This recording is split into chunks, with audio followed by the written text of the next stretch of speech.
Well, Shawn, we had another recent dad on last week in Mitch Jones, and you and your partner Alison, of course, have brought a young boy, Grayson, into the world. How's fatherhood been for you so far?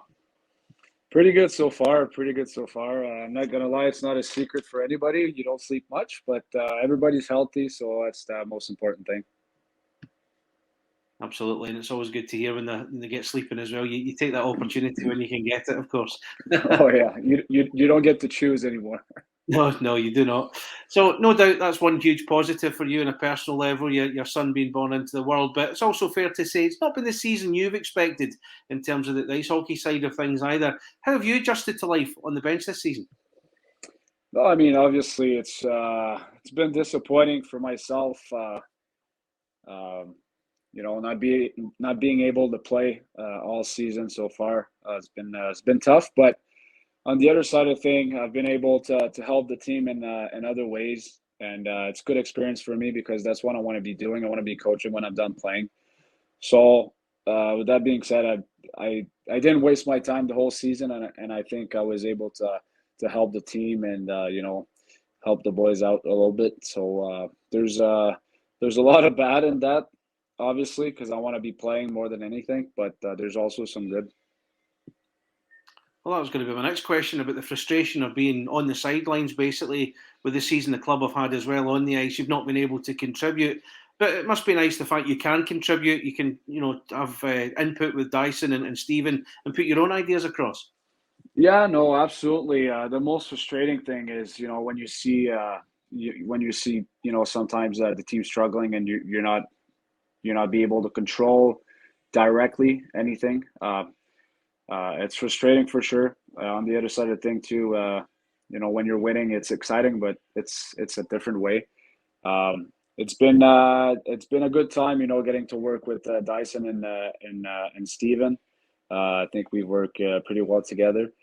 We got to learn. We had to learn really quick on how to deal with things, and those two guys are doing an amazing job. So I think the club is lucky to have those two. You mentioned the fact that you were looking to go into coaching post your playing career anyway. It's probably a bit of a cheeky question, but is this something that's going to be accelerated now that you've had this experience this year, or are you still looking to stay on the ice as long as possible? Yeah, I mean, I want to play at least one more year. I don't want to end my career on a note like this. I think you know every everybody wants to end on a positive note. So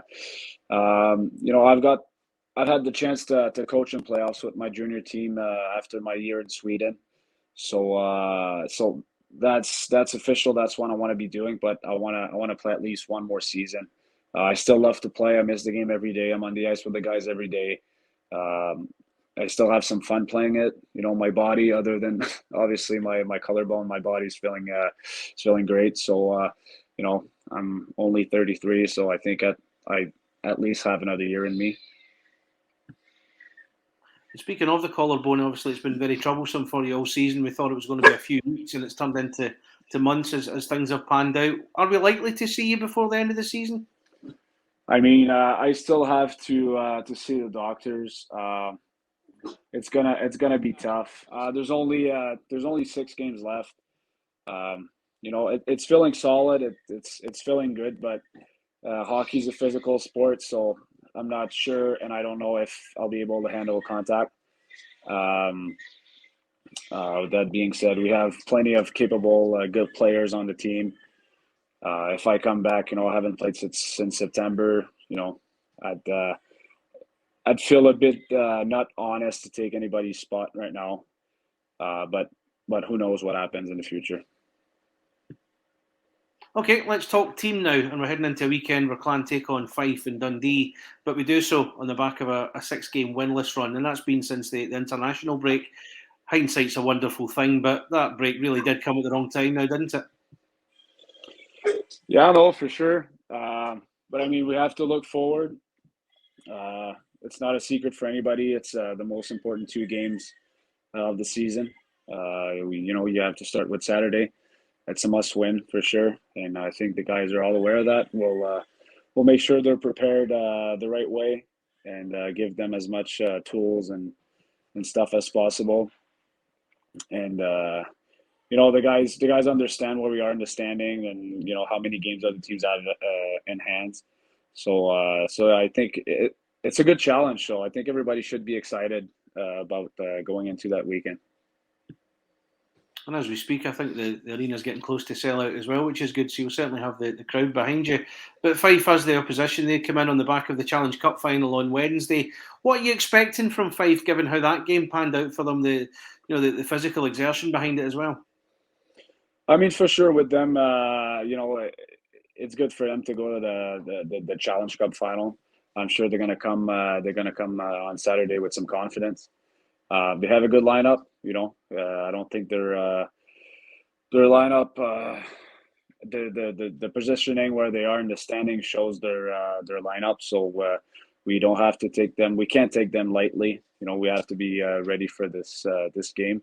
And they're in the same position as us, so they're fighting for their life. They're fighting for a spot in the playoffs. So they're going to be as ready as us. So we have to work harder, play smarter, and most importantly, get the 2 points.